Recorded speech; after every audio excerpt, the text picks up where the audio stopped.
ಉತ್ತರ ಕನ್ನಡ ಜಿಲ್ಲೆಯ ಹೊನ್ನಾವರ ತಾಲೂಕಿನ ಗೆರಸೊಪ್ಪ ಪ್ರದೇಶದಲ್ಲಿರುವ ಬಂಗಾರಮಕ್ಕಿ ಎಂಬ ಸಣ್ಣ ಆದರೆ ಪವಿತ್ರ ಗ್ರಾಮದಲ್ಲಿ ಸ್ಥಿತವಾಗಿರುವ ಶ್ರೀ ವೀರಾಂಜನೇಯ ದೇವಸ್ಥಾನ ಭಕ್ತರ ಅಪಾರ ಶ್ರದ್ಧೆ ಮತ್ತು ನಂಬಿಕೆಯ ಕೇಂದ್ರವಾಗಿದೆ.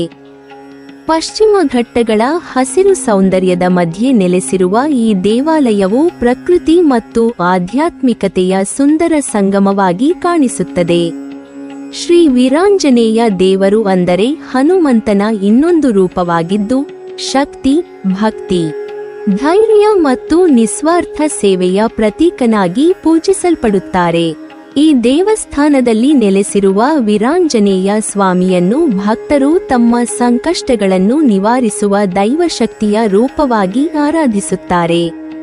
ವಿಶೇಷವಾಗಿ ಮಾನಸಿಕ ಶಾಂತಿ, ಆರೋಗ್ಯ ಸಮಸ್ಯೆಗಳು ಹಾಗೂ ಜೀವನದ ಅಡಚಣೆಗಳಿಂದ ಮುಕ್ತಿ ಪಡೆಯಲು ಭಕ್ತರು ಇಲ್ಲಿ ಪ್ರಾರ್ಥನೆ ಸಲ್ಲಿಸುತ್ತಾರೆ. ಈ ದೇವಾಲಯದ ಸುತ್ತಮುತ್ತಲಿನ ಪರಿಸರ ಅತ್ಯಂತ ಮನೋಹರವಾಗಿದೆ. ದಟ್ಟವಾದ ಅರಣ್ಯ, ನದಿ ತೀರದ ಸಮೀಪ, ನೈಸರ್ಗಿಕ ಶಾಂತಿ ಅವು ದೇವಾಲಯಕ್ಕೆ ಒಂದು ವಿಶಿಷ್ಟ ದಿವ್ಯತೆಯನ್ನು ನೀಡುತ್ತವೆ. ನಗರ ಜೀವನದ ಗದ್ದಲದಿಂದ ದೂರವಾಗಿ ಶಾಂತಿಯನ್ನು ಹುಡುಕುವವರಿಗೆ ಈ ಸ್ಥಳ ಒಂದು ಆಶ್ರಯದಂತೆ ಅನುಭವವಾಗುತ್ತದೆ. ಬೆಳಗಿನ ಜಾವ ಮತ್ತು ಸಂಜೆ ಸಮಯದಲ್ಲಿ ಇಲ್ಲಿ ಆವರಿಸುವ ಮೌನ ಮತ್ತು ಮಧುರ ವಾತಾವರಣ ಭಕ್ತರ ಮನಸ್ಸನ್ನು ಆಳವಾಗಿ ಸ್ಪರ್ಶಿಸುತ್ತದೆ.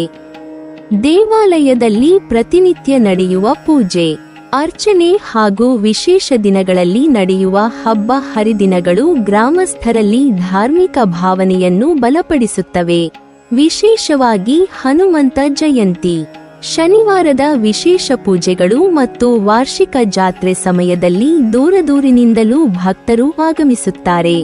ಈ ಸಂದರ್ಭದಲ್ಲಿ ಭಜನೆ, ಕೀರ್ತನೆ, ಪ್ರಸಾದ ವಿನಿಯೋಗ ಮುಂತಾದ ಧಾರ್ಮಿಕ ಕಾರ್ಯಕ್ರಮಗಳು ನಡೆಯುತ್ತವೆ. ಶ್ರೀ ವೀರಾಂಜನೇಯ ದೇವಸ್ಥಾನವು ಕೇವಲ ಪೂಜಾ ಸ್ಥಳವಷ್ಟೇ ಅಲ್ಲದೆ ಗ್ರಾಮೀಣ ಸಂಸ್ಕೃತಿ, ಪರಂಪರೆ ಮತ್ತು ಒಗ್ಗಟ್ಟಿನ ಪ್ರತೀಕವೂ ಹೌದು. ಈ ದೇವಾಲಯದ ಮೂಲಕ ಗ್ರಾಮಸ್ಥರಲ್ಲಿ ಸಹಕಾರ, ಭಕ್ತಿ ಮತ್ತು ಸಂಸ್ಕಾರಗಳು ಮುಂದುವರಿಯುತ್ತಿವೆ. ಹಿರಿಯರಿಂದ ಕಿರಿಯರ ತನಕ ಎಲ್ಲರೂ ದೇವಾಲಯದ ಕಾರ್ಯಗಳಲ್ಲಿ ತೊಡಗಿಸಿಕೊಂಡು ಧಾರ್ಮಿಕ ಹಾಗೂ ಸಾಮಾಜಿಕ ಜವಾಬ್ದಾರಿಯನ್ನು ನಿರ್ವಹಿಸುತ್ತಾರೆ. ಒಟ್ಟಿನಲ್ಲಿ ಬಂಗಾರಮಕ್ಕಿ ಗೆರಸೊಪ್ಪದಲ್ಲಿರುವ ಶ್ರೀ ವೀರಾಂಜನೇಯ ದೇವಸ್ಥಾನವು ಭಕ್ತಿ, ಪ್ರಕೃತಿ ಮತ್ತು ಸಂಸ್ಕೃತಿಯ ಅದ್ಭುತ ಸಂಯೋಜನೆಯಾಗಿದೆ. ಇದು ಭಕ್ತರಿಗೆ ಆತ್ಮಶಾಂತಿಯನ್ನು ನೀಡುವ ಪವಿತ್ರ ಕ್ಷೇತ್ರವಾಗಿದ್ದು, ಉತ್ತರ ಕನ್ನಡ ಜಿಲ್ಲೆಯ ಧಾರ್ಮಿಕ ಪರಂಪರೆಯಲ್ಲಿ ತನ್ನದೇ ಆದ ವಿಶಿಷ್ಟ ಸ್ಥಾನವನ್ನು ಹೊಂದಿದೆ. ನೀವಿನ್ನೂ ನಮ್ಮ ಚಾನೆಲ್ ಅನ್ನು ಸಬ್ಸ್ಕ್ರೈಬ್ ಮಾಡಿಲ್ವಾ? ಹಾಗಾದರೆ ಈ ಕೂಡಲೇ ನಮ್ಮ ಇತಿಹಾಸ ದರ್ಶನ ಚಾನೆಲ್ ಅನ್ನು ಸಬ್ಸ್ಕ್ರೈಬ್ ಮಾಡಿ ಮತ್ತು ಪಕ್ಕದಲ್ಲಿರುವ ಬೆಲ್ ಐಕಾನ್ ಅನ್ನು ಪ್ರೆಸ್ ಮಾಡಿದರೆ ನಮ್ಮ ಹೊಸ ವಿಡಿಯೋಗಳನ್ನು ನೋಡಬಹುದು.